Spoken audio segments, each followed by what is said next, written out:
नजियत सुघर बार देखी के मोला संगी नाचे नाचे भाई। नजियत सुघर बार देखी के मोला संगी नाचे नाचे भाई। नाचे नाचे भाई जी नाचे नाचे भाई। नाचे नाचे भाई जी नाचे नाचे भाई। नजियत सुघर बार देखी के मोला संगी नाचे नाचे भाई।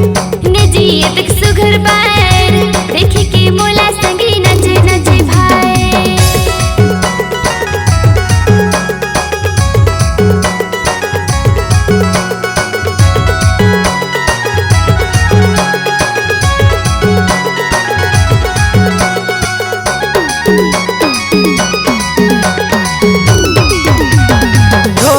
मैं बजाऊं शिखर धरिया पसंद नचैना जब संगी झनरी सैया। झनरी सैया जी झनरी सैया। झनरी सैया जी झनरी सैया।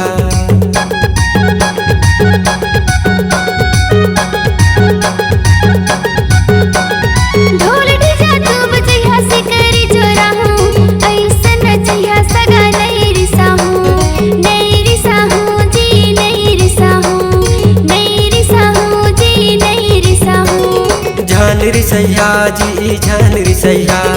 झनरी सैया जी झनरी सैया। नजियत सुघर बार देखी के मोला संगी नाचे नाचे भाई। नजियत सुघर बार देखी के मोला संगी नाचे नाचे भाई।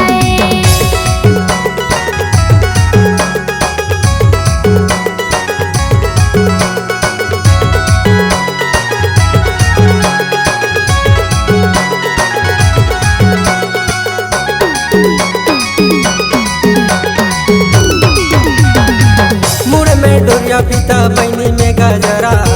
मुड़े में डोरिया फीता बैनी में गजरा। हालू पे आके संगी करूँ में सारा। हालू पे आके संगी करूँ में सारा।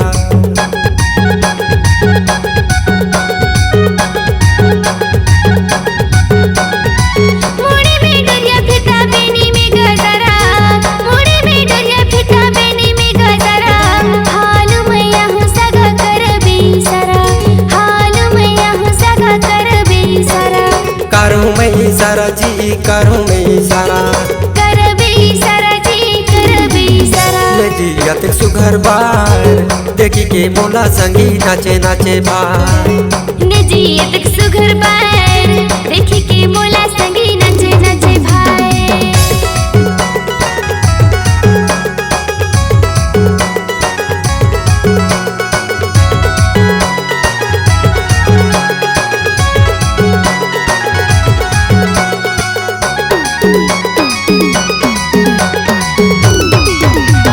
शादी बिहा करूँ करके मैं सोचे रहे।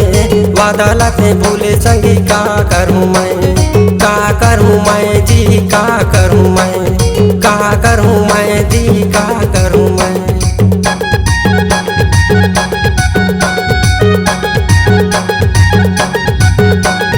शादी बिहा कैसे करूँ मैं डरे रहे। दाई दादा गाड़ी देही मैं सोचे रहे।